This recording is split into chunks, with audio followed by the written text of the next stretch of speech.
testimony video just yet, but I have something just as good. I have Jill Monier here, Fox 10's very own. You barely get to come up here and sit in person. It's so exciting to have you up here. Actually, this is my first time up here. This is your first time up here. We've had you out in the field before, but this is your first time here on the News Now set, so welcome. Thank you. I know your assignment today, though, was Jodi Arias. Yeah. It's an assignment that everyone wants to know about. You have watched some of the secret testimony. I've been going through, it was a day and a half, roughly, of testimony. I think it came out to a couple hours of videotape that we got from the court. And so basically this was her in late October, early November. She took the stand, and the judge actually closed the courtroom, saying that Jodi was going to refuse to testify in open court, but that the judge felt the jury still needed to hear from her. So the judge made the decision to close the courtroom. And so Jodi Arias takes the stand, and she appears to be crying at one point when she talks about the murder, the Travis. And she doesn't go into detail about what happened that day. In fact, she talks about how she really doesn't remember the details, but then she talks about how hours later she started her cover-up. And so she talks about how she was just trying to act normal, she didn't know what to do, and how she had called his cell phone and left a message, and it kind of just goes from there. And so she never actually details what happened that day, but says that how horrible it was that she did something like this, and how it took her years to even admit to herself that she had done this. So when you were listening to it, did she come off as believable, or did she sound like she was lying?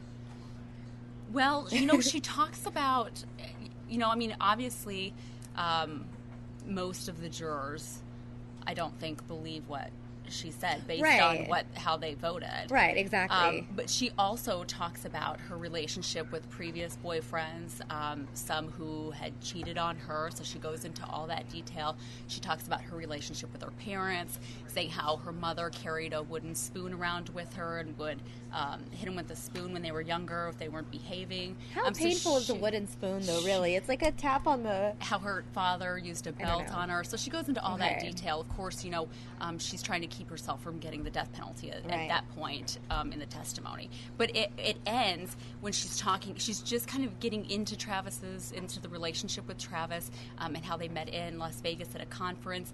And then you hear the judge.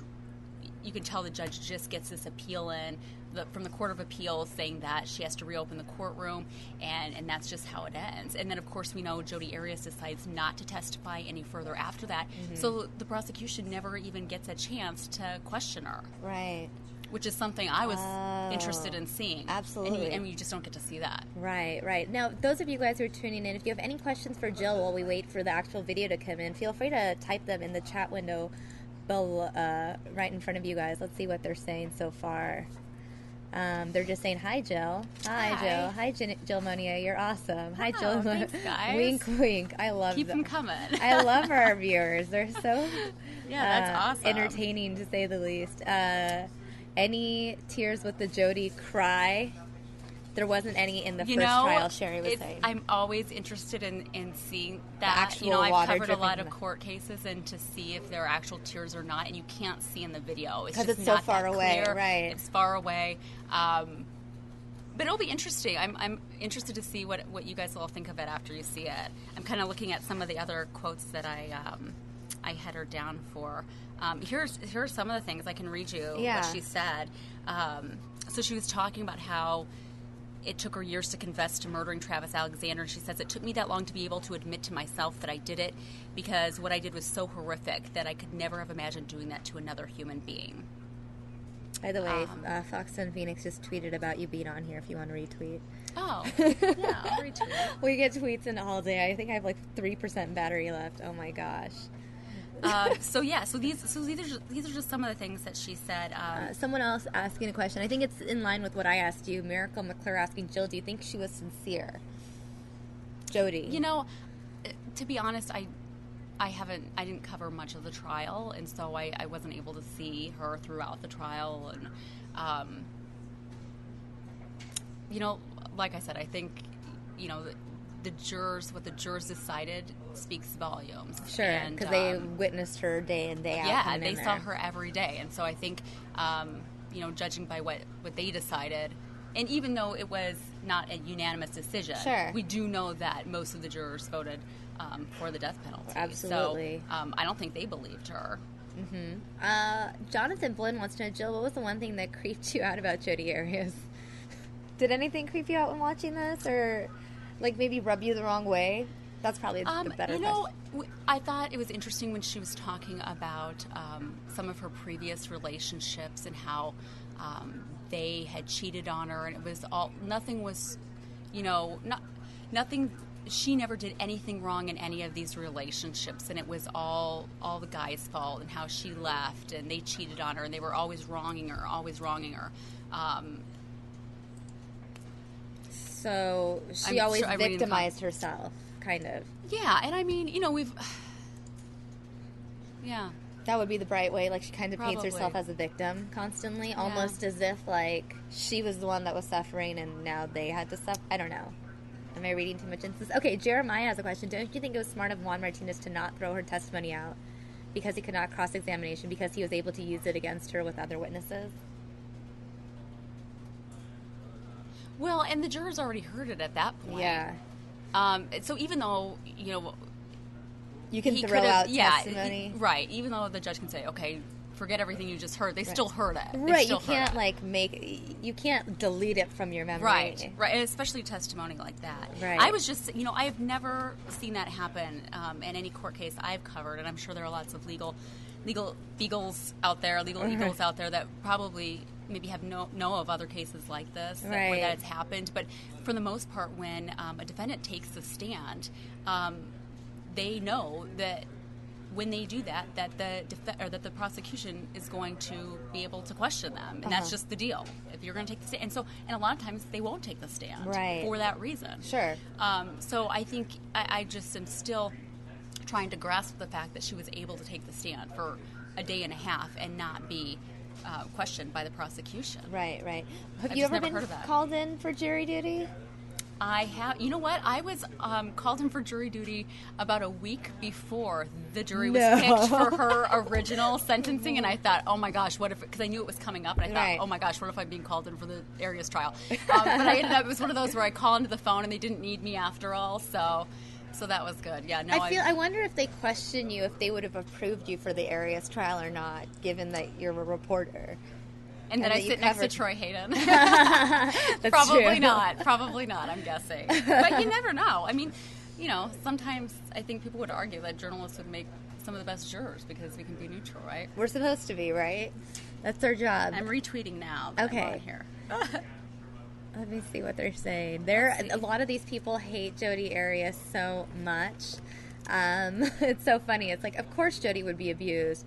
If you had to put up with her, wouldn't you abuse her? And some of them wanting to know how you personally would have voted. I mean, I told them the same thing. It's hard to say when you're not in that courtroom and you haven't seen all the evidence and heard all of it. But also, if you feel 11 people are going one way, there's a high probability that the evidence showed. Yeah, death penalty cases are very difficult, and I've covered some death penalty cases before, and I think it's very easy for people to say, "Oh, I would do this, I would do that," and it's very different when you're in there and it's real and it's happening, and you're sitting right there with somebody, and you know that their life is literally in your hands, right? And so I think that's difficult for people, but of course that's why they vet these jurors, is because they're supposed to be able to vote, right? Either way. Absolutely. Let's see. What else the internet is saying? Hey, Jill, I just lost my number. Can I get yours? Joe Foley. Very clever line. I think she's taken. I'll leave it at that. I'm married. Let's see.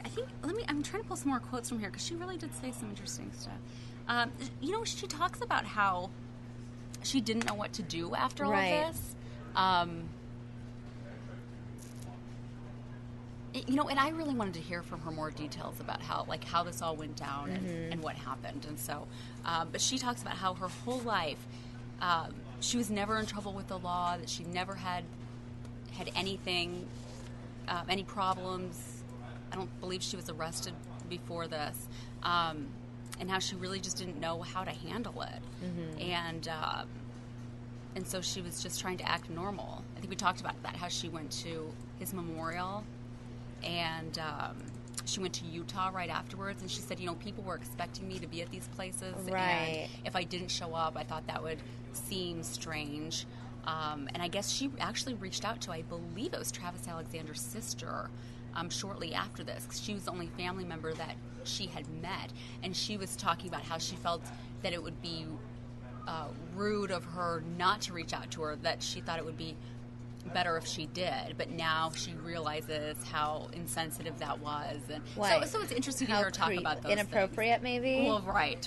Now looking back on it, you know, at the time, of course, she hadn't been arrested or right. She was trying to cover it up, and you know, she talks about how she lied about how this is when the part when she starts to kind of cry is when she talks about her lying and how what it's put people through, and I just wish there were a lot of things that I could do all over again. And she says that a lot. She says a lot that she wasn't sure what she was gonna do and how to handle this, and how that she just wished she could do it all over again. Well, of course, right? Yeah, do it over again and not leave the camera in the washing machine, probably. Or just not do it. Hopefully, that would be the ideal situation, but you never know with Jodi, at least what I'm gathering from all the people who have followed this trial so intently. It'll be interesting. So I know we'll get it up there we have on our website. I have some. I have 30 minutes right now that I just got in. That's the while first we 30? were chatting. Yep. Yeah, and you'll hear the judge at the beginning explain right. you know, why she makes the decision to close the courtroom. That's how it starts. And then she has Jodi take the stand. All right, guys. This is what you've been waiting for. Here are the first 30 minutes. As my boss chatted with you guys in the box, he told you guys we were breaking it into pieces. Because I promised 2 hours, but when we had the 2-hour clip, it was so big that it like crashed. Yeah. And so we have to break it into smaller pieces. So here that's how I watched it today. Yeah. I think it's easier to kind of watch it in little segments because then you can start and stop as you have right. time. So here are the first 30 minutes, guys. I've hyped it up quite a bit. Thanks for being patient with me. And Jill, thanks so much for giving us a little bit of a breakdown of what happened. Your story is on today at 5. Tonight at 5 and 6. 5 and 6, guys. So if you're here locally, you can watch it on Fox 10. And if you are anywhere else in the world, go to fox10phoenix.com and you can catch Jill there on our newscast at 5 and 6. Thank you. For having me. Of course. Well, and stop by anytime. The News Now set is your second home. It should be. That's what I tell everyone here. Hang out with me. I'm on all day. I need friends. And we like you. I need friends. Please hang out. Okay. Thanks again. And guys, here you guys go. Enjoy. I know who I am. I know who I was, and I did that. And that's not who that's not who I am. But I did that, and I can't. It's so hard to reconcile the two because I just can't. It's so hard to believe that I did do it, and I just. It's hard. I can't. I wish so much that that day never happened.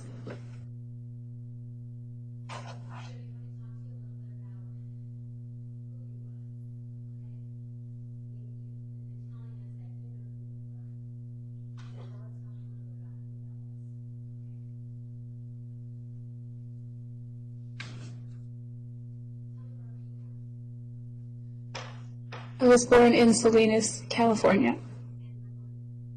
July 9th, 1980. Yes.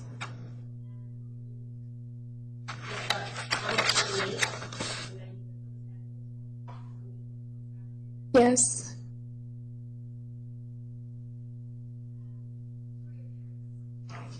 My parents' names are Bill and Sandy Arias. They are. They're living in Wairika. My mom is living here during the trial, and my dad is. Yes. Yes. I have two. Both of my grandmothers are living. My maternal grandmother lives in Wairika also, and my dad's mom lives in Idaho.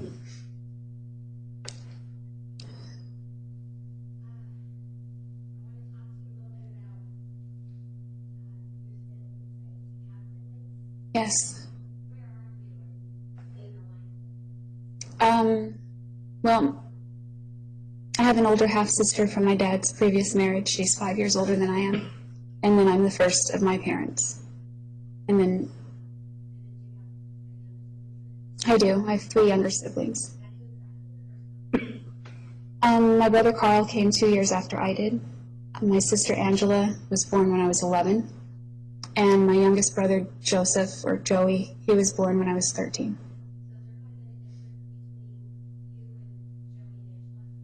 Yes. Right, yes.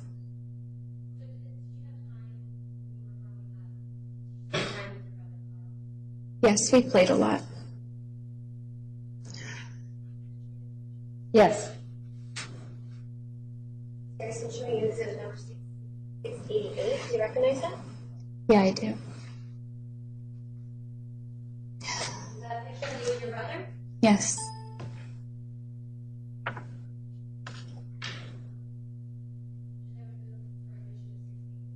Any objection? No. 688 is admitted. Is that a picture of you and your brother? Yes. What kinds of things? You said you were born in St. Louis. Did you live there for a while? Yes. Till I was like a month from turning 12, so I was 11, but almost 12.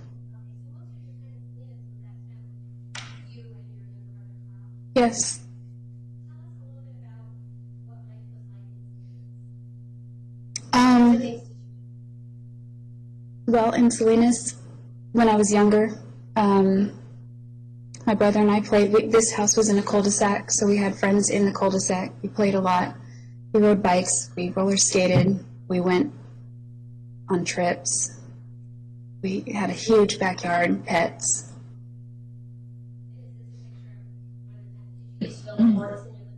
We did. We took furniture and blankets and made forts and things and played all day. This was probably on Saturday morning. We weren't in school.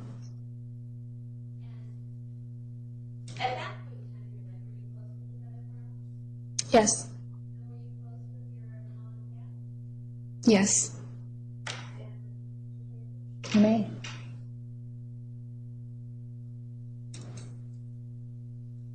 Is that picture I'm showing you exhibit number 689? Yes. This is another picture of brother Carl. I'm sorry, you and your brother. Yes.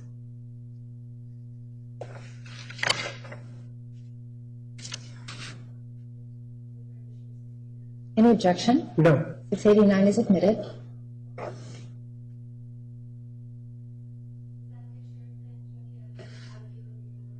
Yes.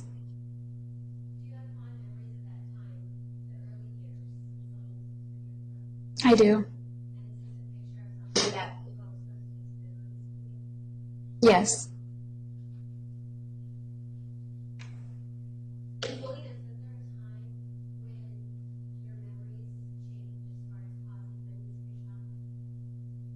There is, yes. There wasn't one defining moment, but around age 7, things began to change in my household. My parents' discipline grew a lot more. I'm sorry. My parents, their discipline became more severe. Well, my mom began to carry a wooden spoon around in her purse, and wherever we were, whether it was at home or out somewhere, if we were misbehaving, she would just pull it out and whack us with it. My dad began to use a belt on my brother and I. Emotionally, my mom became a little bit more distant at that point, a little bit, I hate to say meaner, but she was meaner. I don't know how else to say it. She did. Yes. She actually broke it on Carl one time.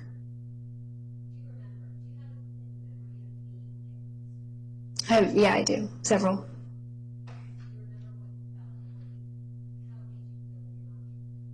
Yes, physically it's extremely painful. My skin welts up. But emotionally, it made me angry because well, she's my mom, and I love my mom, and my mom says she loves me, and I understand I'm not a perfect child and I might be misbehaving, but here she is just whacking the hell out of me, and it hurts so bad. And sometimes we squirm when we were getting hit because we don't like to get hit, so when we would squirm, she would just give up on trying to hit our butts, and she'd just start hitting anywhere she could land it, and that hurt.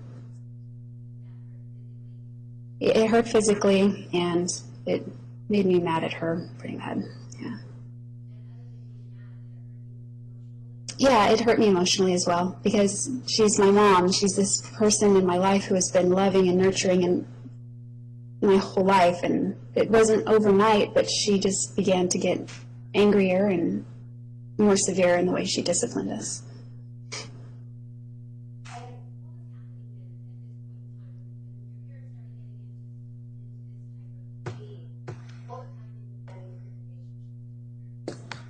Well, I think there was a wedge growing between us, especially my mom and I. There was a wedge that was starting, and it was growing a little bit more every time. My dad and I think there became a wedge as well, but that grew a little bit when I became a little bit closer to my teen years.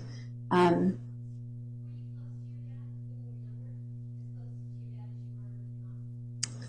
I was very young, I remember like at 2 years old, he would bounce me on his knee and kiss me, and his face was scratchy. And he would tell me, "I love you to pieces." He always says that. He used to say that a lot to me.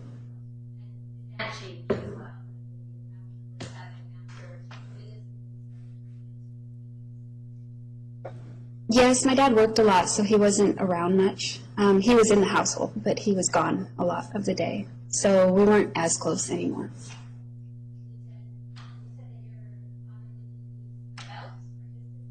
Yes. Yes. Yes.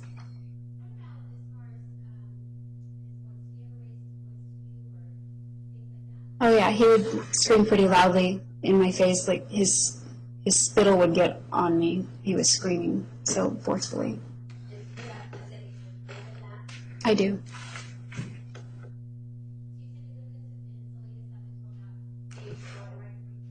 Right.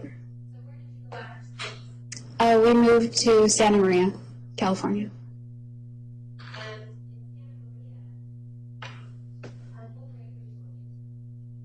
I was going into 6th grade. Carl was going into 5th grade.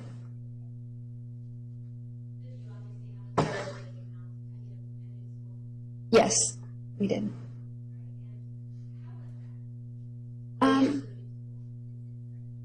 Well, when my parents first announced we were moving, it was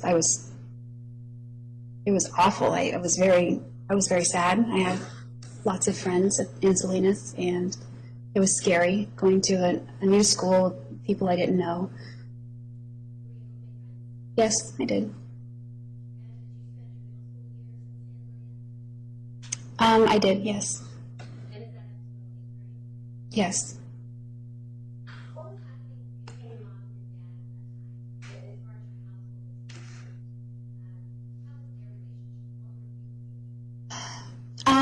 Well, my dad was always, my dad could be very complimentary toward my mom and loving toward her. But at the same time, he could also be very critical and say demeaning things toward her. So it was, I did.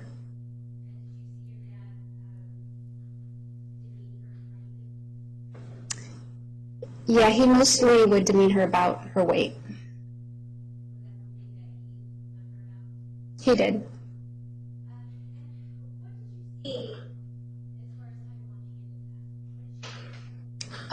She normally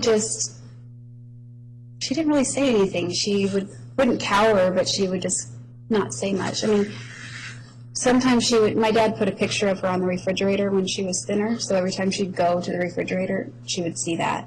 And she would take it down, and he would put it back up, and she would take it down, and he would put it back up. So I think she tried to avoid it, but she didn't really tell him to knock it off. But,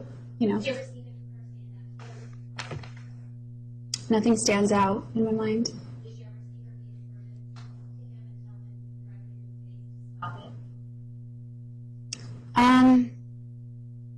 I think I remember her saying that a few times, but he didn't listen to her.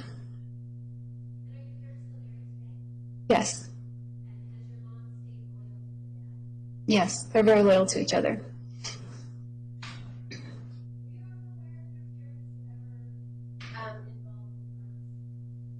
Yes. When I was 4, I have a distinct memory of going into my parents' bedroom. I didn't know what it was at the time, but there was a mirror with white powder and a razor. So I realize now what that was, or probably was. And also when I was 5, my uncle, my dad's brother, got married, and my dad was in the wedding, I was in the wedding. He brought cocaine to the wedding as part of the party.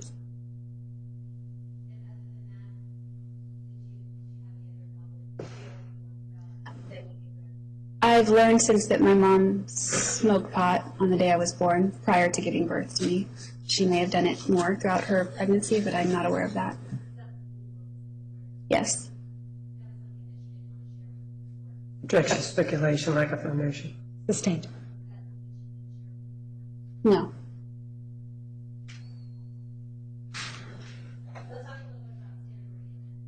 Okay. You said that Yes.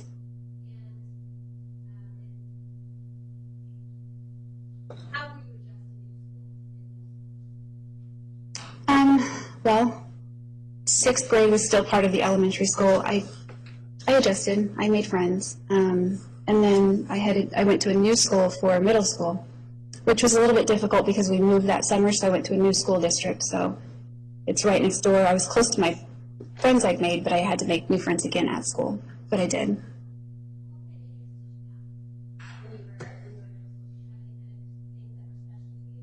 Yeah, I became interested in art very early on, so I took art class at school. When I was younger, I wanted to learn Spanish, so I couldn't wait to get to high school to take Spanish. But then in 8th grade, they offered it as an elective, so I was very excited to take that, so I did. They were. Mm-hmm. Mostly A's and B's for the most part till the last semester of 8th grade.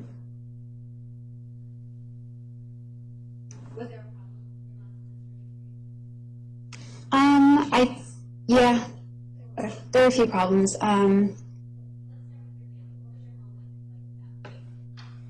Well, it wasn't as warm anymore. My mom, when my little brother and sister were born, I was close with them, but my brother was doing his own thing. We weren't really hanging out anymore. My mom was working full time. My dad was working full time. I was babysitting a lot. If I wasn't my little brother and sister. Yeah, and if they were home, the focus was on the babies. So we weren't really having dinner together anymore, or hanging out or going to the movies as a family, things that we had done when I was little.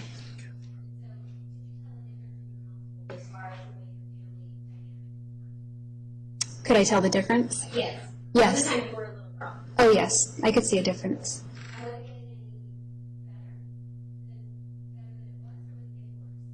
It wasn't getting better. It was kind of sliding as far as just quality, general quality of our relationships, everyone in the family.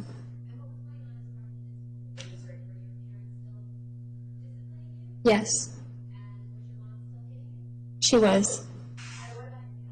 He was still aggressive. He wasn't using the belt so much. He just began to shove me into furniture and scream and yell, things like that. Yes.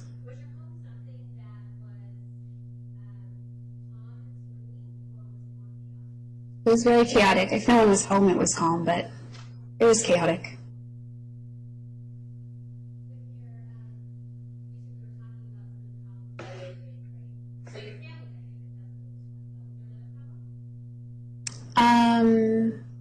I think so, yes.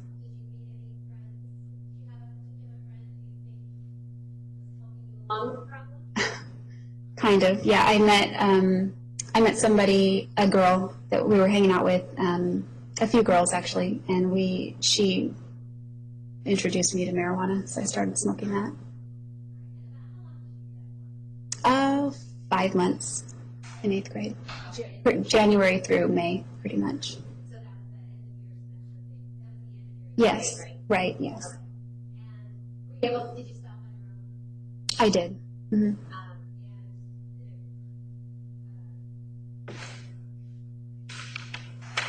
Did you ever get arrested for that? No, Did you ever have any criminal charges or prosecution? no.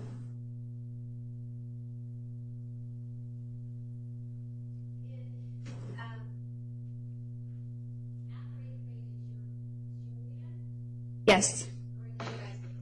My entire family, the immediate family, we moved up north to Wairika. Yes.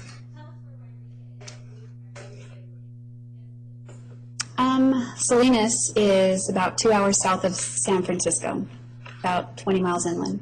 Santa Maria, I don't know miles, like miles, but it's about 3.5 hours south of Salinas. And I think Santa Maria to Salinas is roughly 600-700 miles. It's 15 minutes from the Oregon border. Wairika is, yes. Yeah, it's an all-day drive. Yeah, that's what I meant to say if I didn't.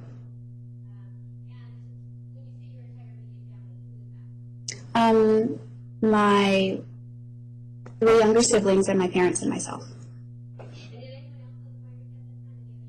Yes, almost all of my mom's immediate family, all of her siblings and her parents were either in Wairika or in the area. Yes. So you were starting? Yes.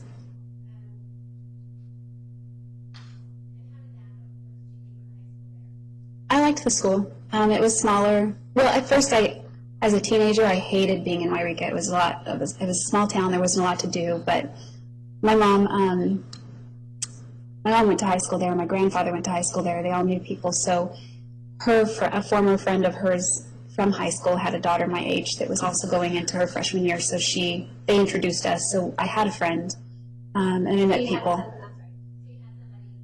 Right, a few people. Yeah. To know. Yes. Mm-hmm.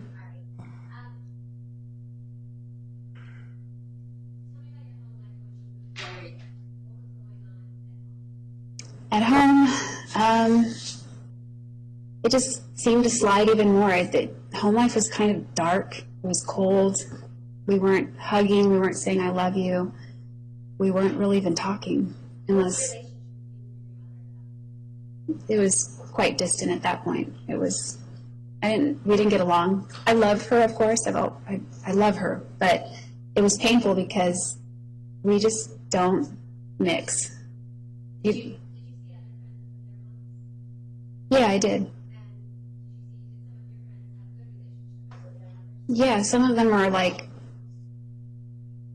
they were close, they were loving. I want to say like friends, but it was still a parental-child relationship, but they were close. It was confusing to me because I would look at them and say, how can you guys get along like that? My mom and I don't get along at all. And so I look back on it now and I envy it, but at the time it was foreign when I would see that. Yes.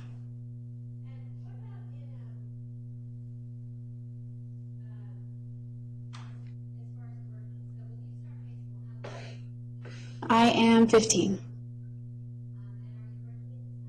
Yes. Actually, did you start working in I did. Okay. What did you do? I worked at my dad's restaurant. I was a hostess. I was either 13 or 14. I think I was 13. I think.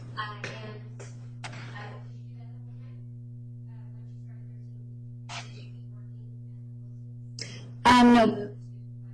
Yes, until I moved to Wairika, yes.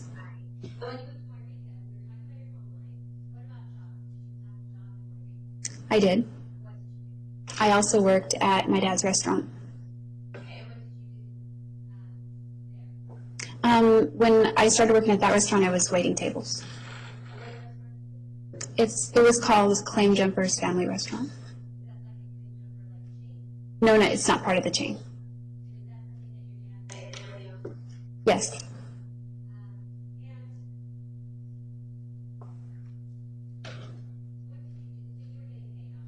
Yes. I saved it, mostly. I mean, I bought little things here and there, but mostly I saved it up for a car. Sorry. You're saving for a car? Yes.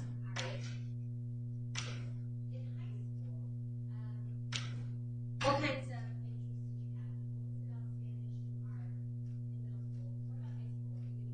have? Well, those interests continued. I was interested in a lot of subjects. I think the only one I didn't like was math, but I liked school. I liked being in school. I liked the classroom. I liked the teachers, the students, the setting, the learning. But art and Spanish were my favorite subjects.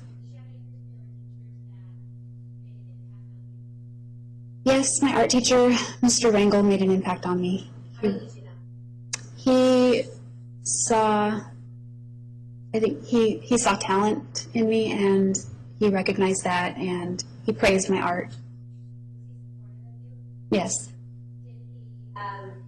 Encourage you? Yes, he did. Mm-hmm. And were you getting any type of support or encouragement at home like that? No, not that kind at all. Did your parents support your love for art at this point?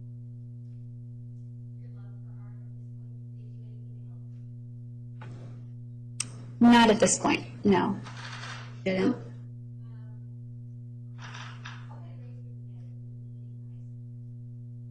In the beginning, I was getting A's and B's mostly. I wasn't 4.0, but I was in like the high 3 point whatever grade average. I did. Yeah, I really liked school.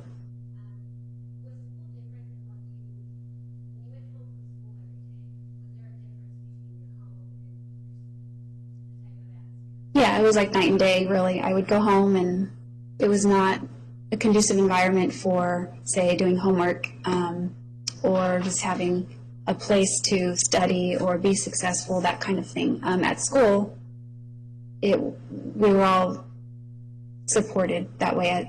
As a student body, we were all supported in learning and just being successful. That's how the teachers are.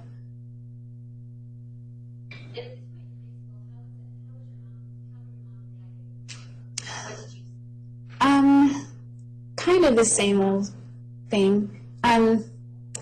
He would berate her, but he was also complimentary toward her. It's kind of like a strange paradox. If there was a pretty woman on TV and we were watching, he would say, well, she's not as pretty as your mom, in her presence when we were there. And then other times he would say things that were very degrading toward her. Yes. And was your mom's reaction the same? Yes. Almost one of like a non-reaction, just kind of quiet, didn't really say anything much. No, she didn't.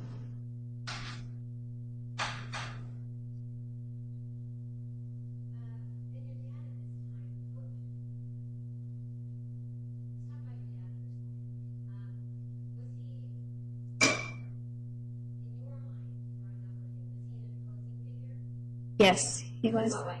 He was huge. He was a bodybuilder. He had huge biceps, huge shoulders. He was tall to me. He's 5'11", so he's tall but not really tall. But growing up, he seemed huge.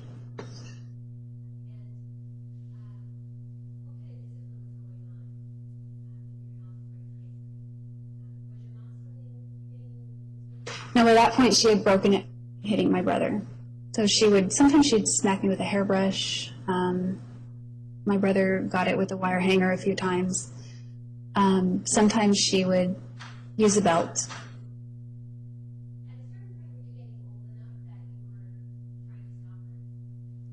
Yeah, I was trying to. Well, there was a few times when I would try to grab her hands and prevent her from hitting me.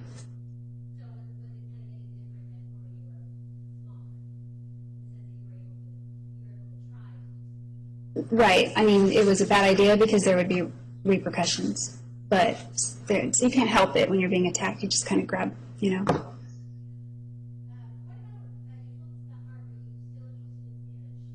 Yes. I did. Yes.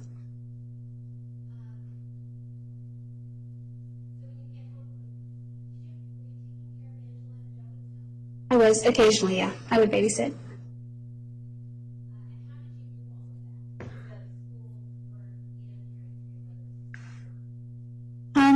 Well, school was not the #1 priority in the house. More, it was chores and, contributing. If I went to sleep at night without doing the dishes and it was my turn to do the dishes, and I went to school without that, instead of being able to come home and do my schoolwork, I had to drop everything, go get that done first, and then if you want to do whatever you want to do, you can do that. But those kinds of, and maybe I was just slacking off as a teenager, but there wasn't a lot of encouragement as far as just focus on your school and do your work and that kind of thing. There was not. There was no emphasis there.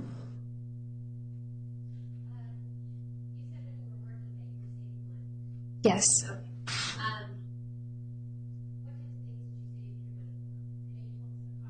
Right. Yes. I did. Yes. Yes. I continued to work. At one point it broke down and my dad helped me. But mostly I paid the gas, I paid the insurance, I paid for the car itself. And I just continued working and making a little bit of money. It's a slow town, but that's how I did it.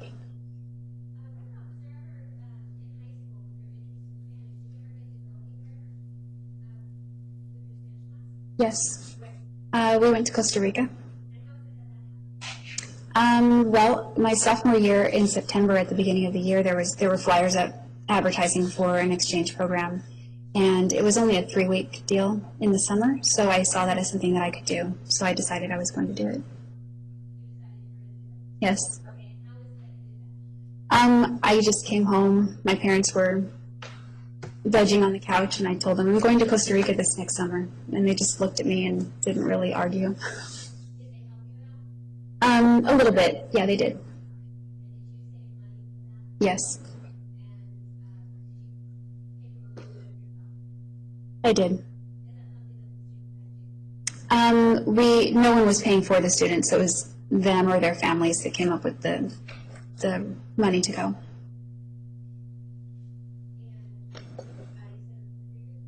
Yes. This would have been the summer 1997.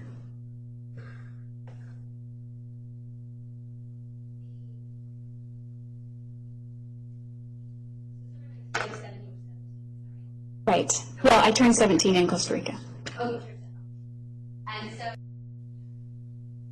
I know who I am. I know who I was, and I did that, and that's not who I am. But I did that. And I can't, it's so hard to reconcile the two because I just can't, it's so hard to believe that I did do it. And it's hard, I can't, I wish so much that that day never happened.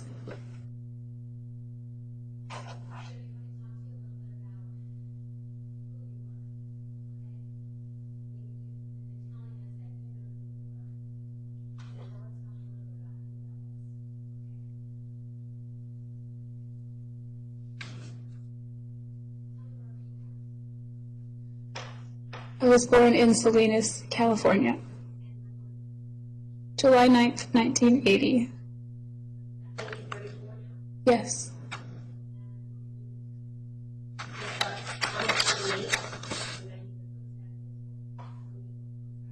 Yes.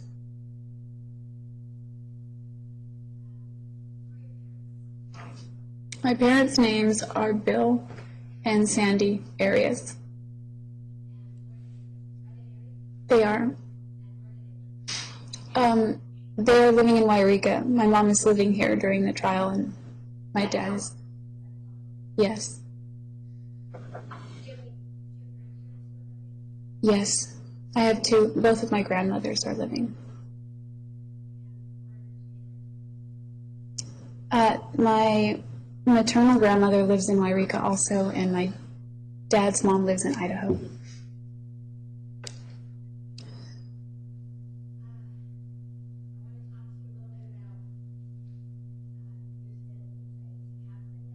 Yes. Well, I have an older half-sister from my dad's previous marriage. She's 5 years older than I am. And then I'm the first of my parents. And then I do. I have 3 younger siblings. My brother Carl came 2 years after I did. My sister Angela was born when I was 11. And my youngest brother Joseph, or Joey, he was born when I was 13. Yes. Right, yes.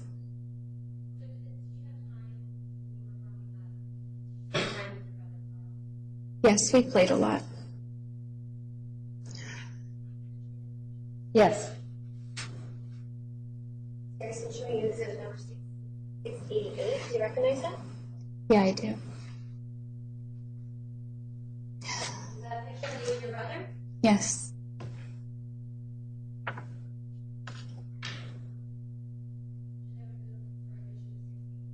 Any objection?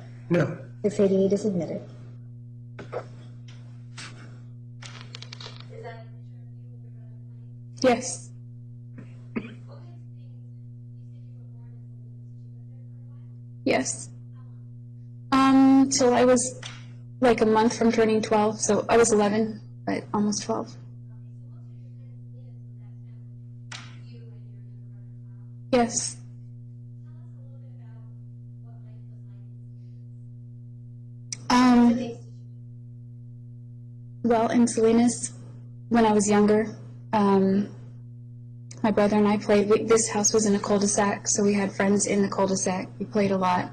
We rode bikes. We roller skated. We went on trips. We had a huge backyard, pets.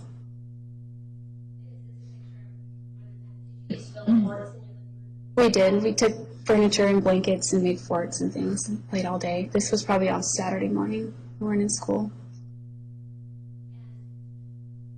At that point in time, you were pretty close with your brother Carl. Yes. Were you close with your mom and dad? Yes. You may.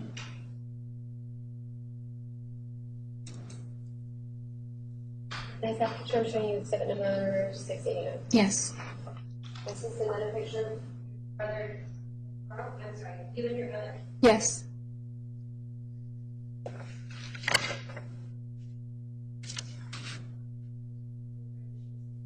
Any objection? No. 689 is admitted.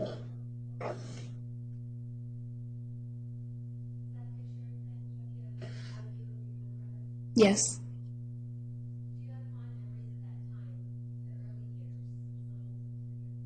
I do. Yes.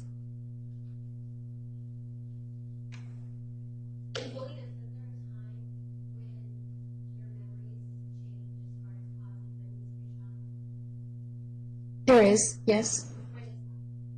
There wasn't one defining moment, but around age 7, things began to change in my household. My parents' discipline grew a lot more. I'm sorry. My parents, their discipline became more severe. Well,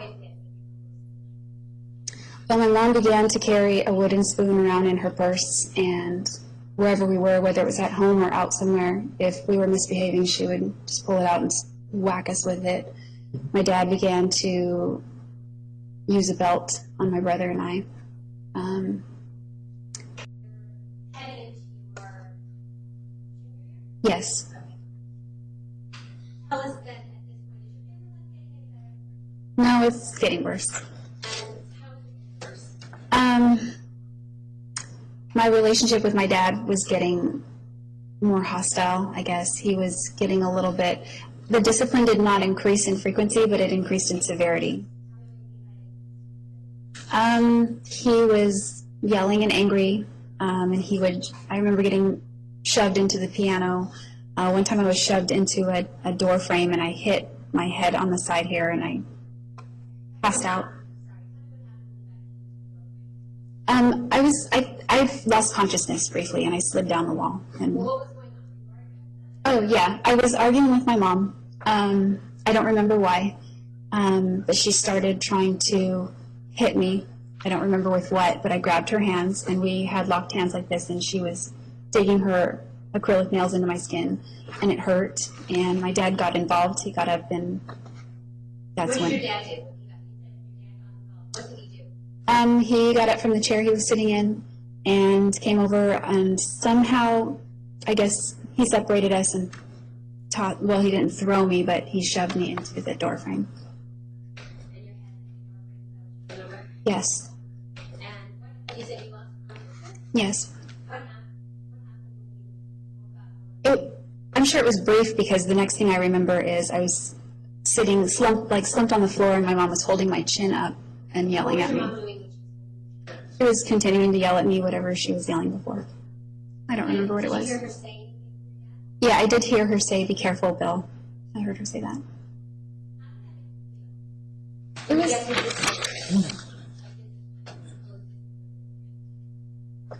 I was stunned because my dad had always disciplined me, but it seemed like it was reaching a level of dangerousness that it had never reached before. So it was, I don't know, it was just odd to me, because even though there had been a violent type of discipline in my house, it had never reached that kind of level. How did you feel inside as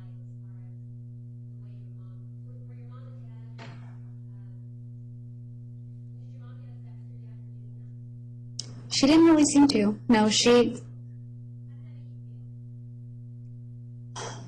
well, it drives the wedge even farther between us. I felt more distanced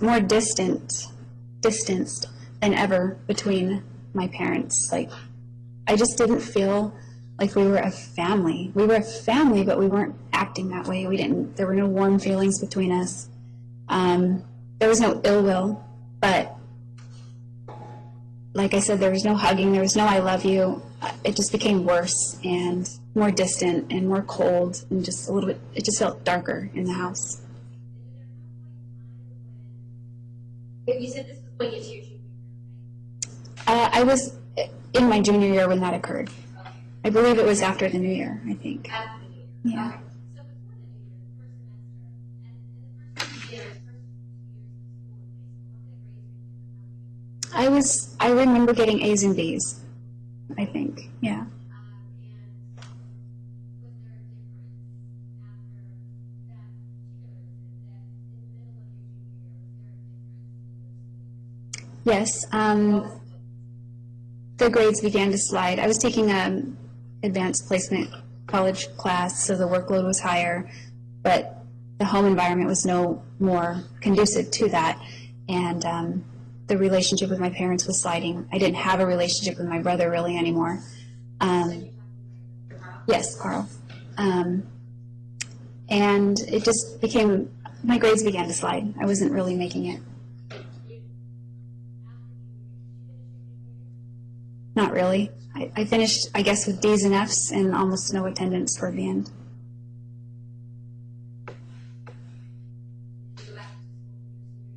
No, I turned 18 that summer and just stayed in the workforce. Yes.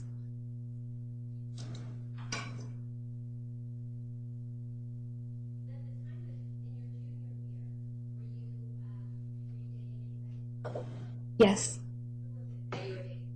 When I first started my junior year, I was dating a guy named Victor. I broke up with him sometime in the fall, not too long. Not. Well, I mean, let me take you back before. Sure. Victor said we met in Costa Rica, right? Yes. So let's go before that. Okay. Had you been something about the last? Yes. And how old were you when you first met? 15. Did you date him for a little bit? Not initially, we were just friends. But then eventually, I met him in the summer, and I think by the new year, or slightly after the new year, and sometime in January, we decided to be boyfriend-girlfriend. And how old were you when that happened? When you decided to be boyfriend? I was still 15. And how old was Miss Butters? He was 18. So was he in school with you? No, he was out of high school. And how long did that last? I don't recall, but it didn't last till the end of the school year. It didn't last very long. He was getting very serious, and so I felt like it was just it was a little bit heavy. He was saying, "I love you," and he wanted to spend forever with me and that sort of thing. So it just seemed a little bit intense and serious, so I broke up with him. Did you Yes. You may.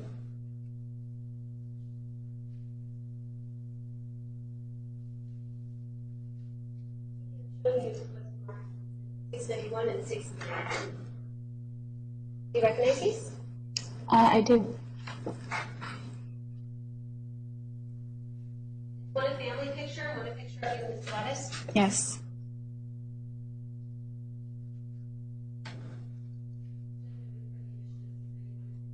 Any objection? Lack of foundation, dates. Sustained.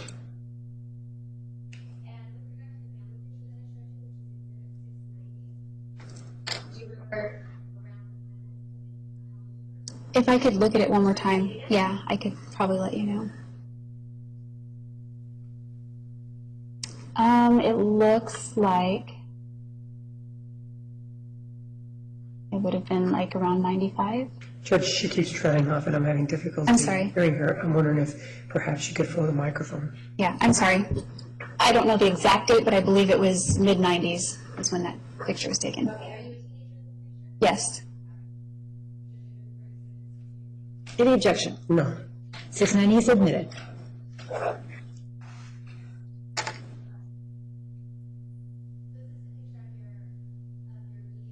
Yes. Yes. Yes. Yes. Right. Angela. Yes. Yes. You say you're Yes.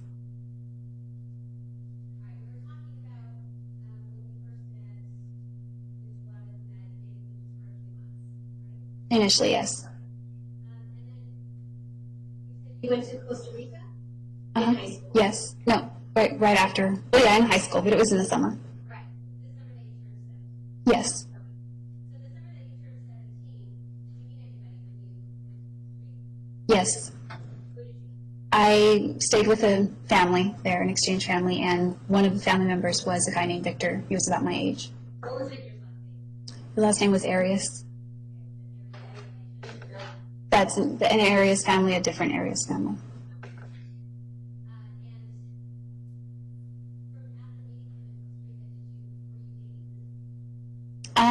Yeah, you could say that. Right. Well, he and I hung out. We saw the tourist attractions in Costa Rica, and then I left. I think in July, and then he came to visit in the United States in August. He stayed in Redding, California, and then came to Wairika and stayed there for a few weeks. And then we just kept in touch, mostly via letters, but sometimes phone calls. You said you kept in touch mostly phone calls and letters. Mostly letters and sometimes phone calls. Oh. Right. And once, Yes. Once that I knew him. He's been here more than once. once in the year. Yes.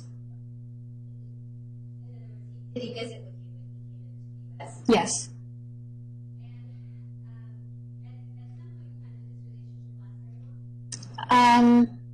I wouldn't say long, no. It got to a point where, I mean, he's a nice guy, he's good looking, but he was very, we argued a lot. He didn't like for me to talk to other people. How do I say it? He was kind of possessive, and it was just not my thing. Yes.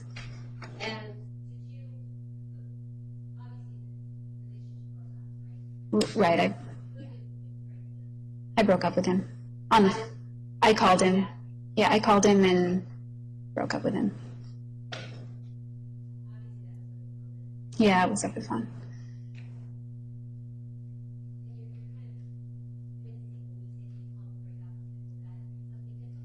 Yeah, it just seems kind of messed up to break up with somebody on the phone.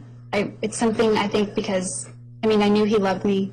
It was difficult. I heard him crying on the other end of the line. And I felt like I at least owed it to him to break up with him to his face. But we're in different countries, so it wasn't really possible. Break up. Yes. Mm-hmm.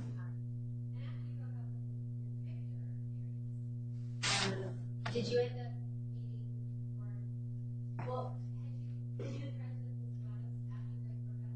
Yeah, we had reconnected and we were talking for a while at that point. We were friends.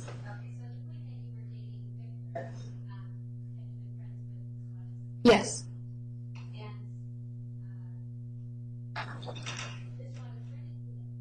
He lived in Montague, it's a town outside of Wairika. It's about 6 miles away. Mm-hmm.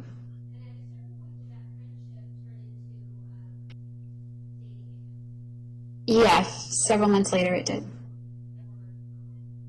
From the time, I guess, that I broke up with Victor. Right? I don't remember exactly the date that I broke up with Victor, but it was in the fall, and Bobby and I began dating again on the 1st of the new year.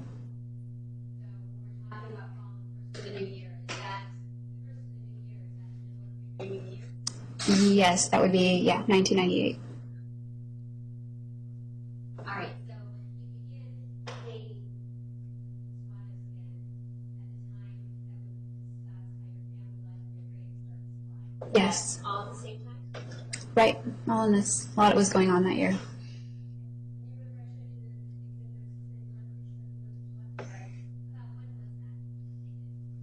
I think I was 19 when that was taken, so probably 1999, but I may have been 18. I may have been, yeah. Did it take it sometime after you started dating? Yes. Any objection? No. 691 is admitted. Yes.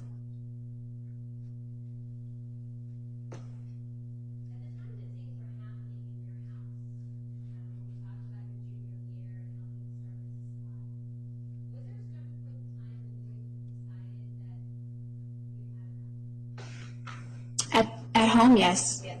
Right, there was. Well, things had gotten just to a point where I didn't want to live there anymore. Bobby and I began making plans for me to move in with him and his parents/grandparents. So I When you say parents/grandparents, they were an elderly couple. I believe they were his grandparents, like biologically, but he called them mom and dad.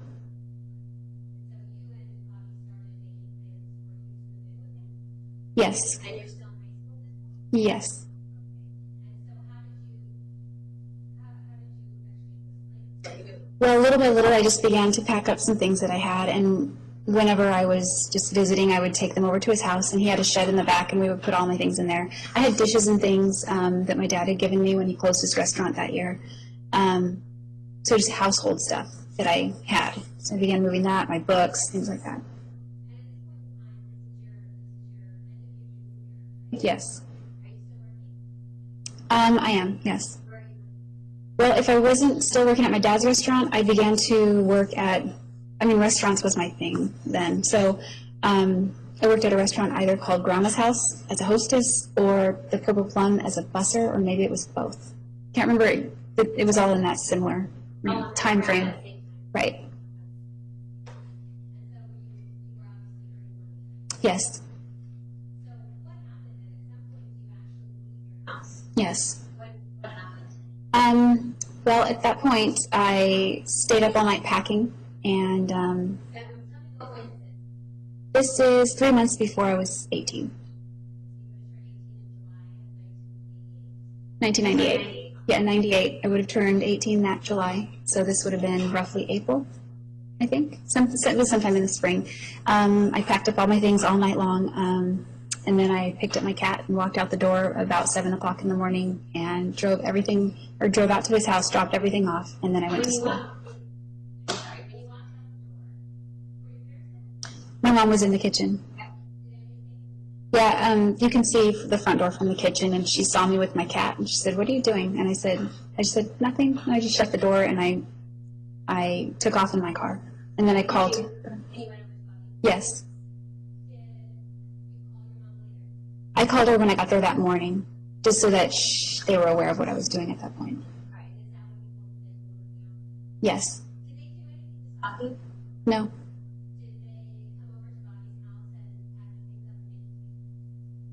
No. Not to come back, no.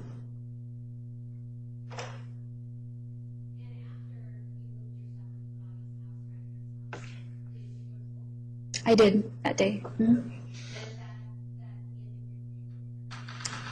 Well, pretty much. Well, things were already getting difficult, but I think that was sort of a turning point where things really began to go south, where I couldn't salvage my grades anymore at that point.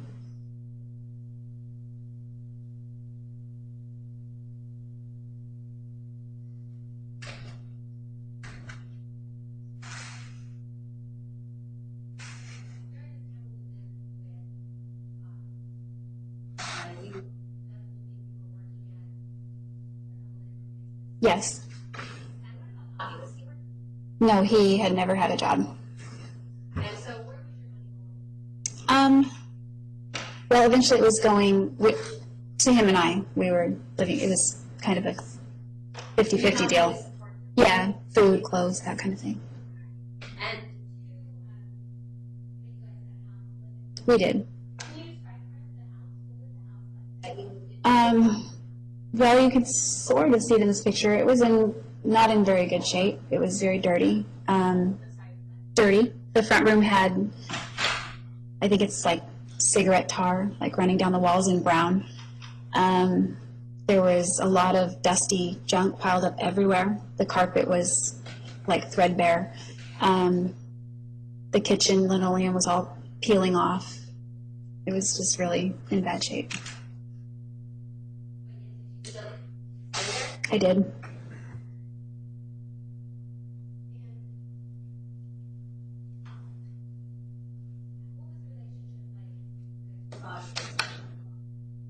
It was all right, I thought. Yeah, I mean, there wasn't a lot of drama or anything like that. We got along. I don't know. It was all right. Yes. I think that was in May I broke up with him. Yes. I found out he was cheating on me, so I broke up with him. I'm sorry, I found out that he was seeing someone else, so I broke up with him.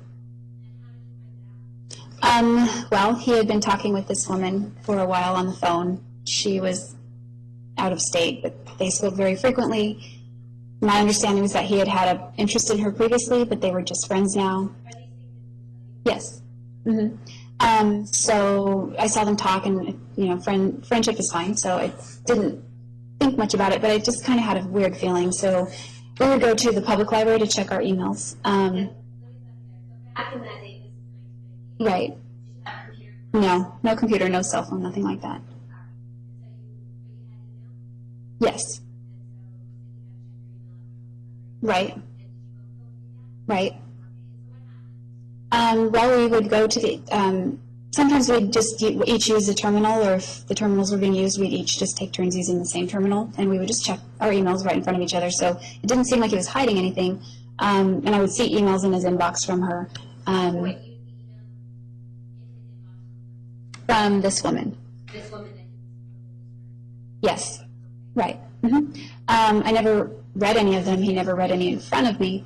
But just the way he spoke to her seemed a little bit more than just friends sometimes. He was very sweet to her. He laughed a lot. He would speak on the phone when I was home. So it seemed like when they were on the phone, it was just like his own world. You could just tell, he seemed to kind of tune everything out. Not in a bad way, more like in a way that you could see that someone had feelings for somebody, maybe almost an in love kind of feeling.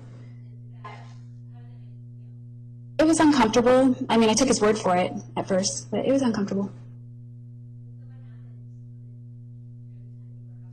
Well, the day we checked our emails, I was headed to the Purple Plum to work, and before going there, I dropped him off at his friend's so he could hang out there. He didn't have a car. Sorry. Oh, the Purple Plum, I'm sorry. That's the restaurant I was working at that time. At his friend's house. Yes. Well, my feeling was very strong by that point, so I decided I wanted to check. So I went back to the library and I checked the emails that he had been writing her, or was it him? Yeah, the ones he had sent her, and I could they were very loving. They were more than friends, clearly. So I printed them all out, and I drove to the house we were living in. I packed up all my things, threw them in my trunk, asked my grandma if I could stay with her. She said yes. And then I called in sick for work because I was sad, I was upset. And then I drove back to the friend's house where Bobby was, and I pulled him aside so we could talk privately, and I handed him the letters and showed him. No, I didn't say anything. I just handed him to him. No. Right. He seemed very shocked. He asked if she had sent them to me. Yeah, that was his first. Lack of foundation, how? Sustained. Yeah, that was Special his. meeting. Overruled. That was his first question. He wanted to leave the house. He said, let's go somewhere so that we can talk. We drove back to his house, and we just, I don't know,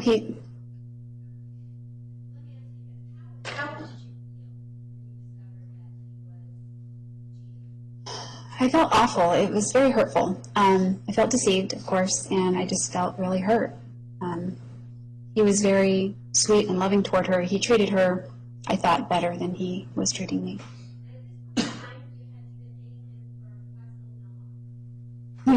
I think at that point it would have been roughly 5 months, maybe 4. Yes.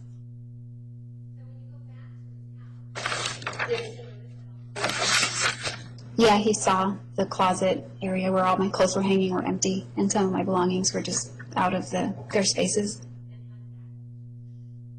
He got upset. He said it made him sick to his stomach to see that I had moved everything out. He felt really bad. He apologized. I can't remember if I stayed at my grandma's for like 1 or 2 nights, but I did move out, but I was right back in the house again. He promised that he would not talk to her anymore. There was nothing going on between them. He cared about me. He loved me. He won't talk to her, that sort of thing. So he was very apologetic, and I believed he was sincere. Yes. I did. Mm-hmm.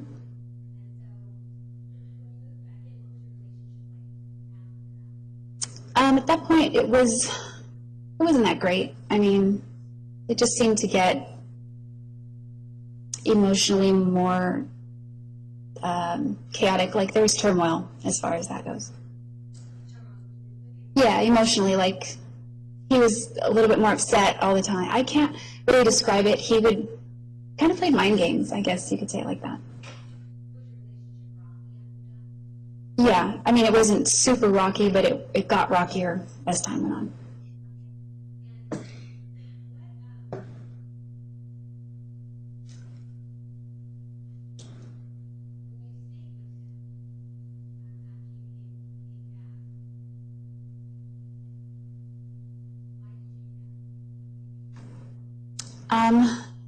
Why did I continue to stay? Well, I loved him. In fact, I was in love with him, and he told me he loved me. So we are 2 people that love each other. We're young, but we love each other. So I figured we can work through our problems. That was how I thought. Mm-hmm. Yes.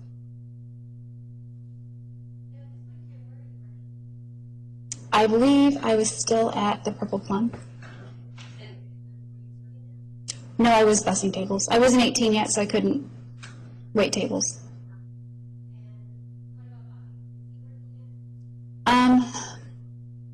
No, he didn't have a job.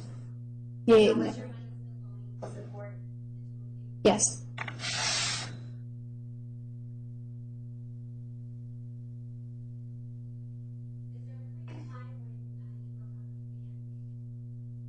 There were several times where we broke up and then made up and broke up and got back together. So yeah.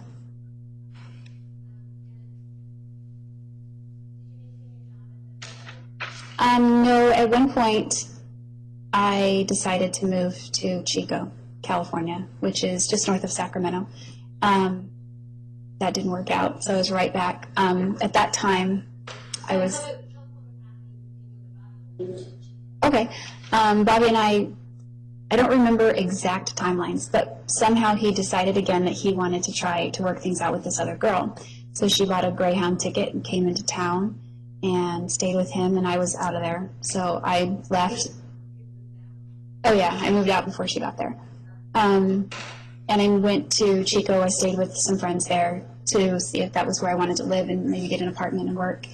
I came back to Wairika briefly for more of my stuff or to visit family. I can't remember, but I was only gone about 4 days and I came back. And let's see, I don't remember how Bobby and I reconnected, but we went to Carl's Jr. and he takes my hands and says, I just know things are going to work out between us. And that was very shocking to me because I thought he was trying to be with this other girl.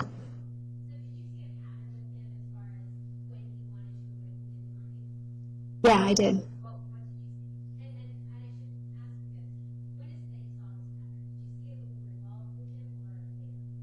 Well, looking back, I see that it was a pattern almost from the beginning, but I didn't notice it until later, like later on in the relationship. It seemed like when he had somebody there to provide for him, he didn't need me or want me. But when somebody wasn't there and he needed food or he needed clothes, he was trying to make the relationship work.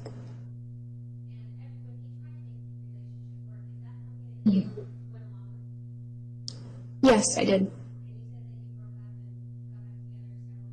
Right.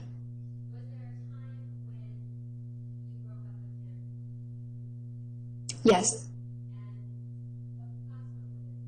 This was late 1999.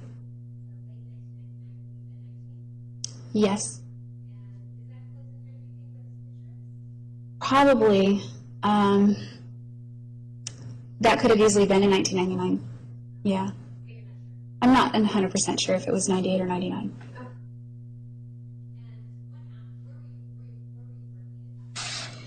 I was at Denny's. I began to work at Denny's in August 1998. I believe it was August. In Wairika. I was waiting tables. Right. In August 1998. Yes.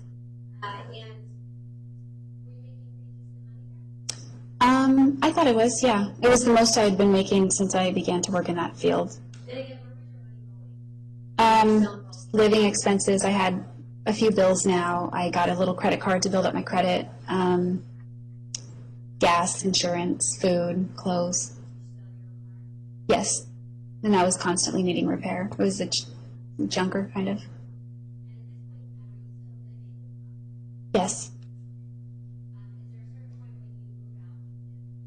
Yes, about a year later. We were together roughly close to 2 years. And then I think it was late 1999, we were no longer living together.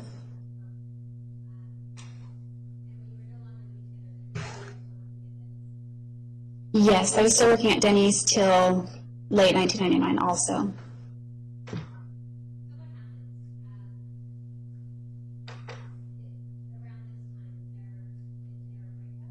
Yes. There was a breakup. Oops, you can't hear me. Just realized that you cannot hear me at all.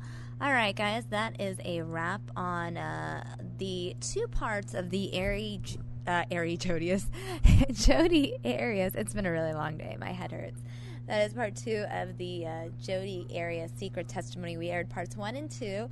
We will be bringing you the rest of the secret testimony on Monday on News Now. Thank you guys so much for tuning in all day. It's been a long day. I hope you guys have a wonderful Friday night, and I will see you guys again on Monday. I'm Samia Khan, and thanks for watching. I'll see you guys next time.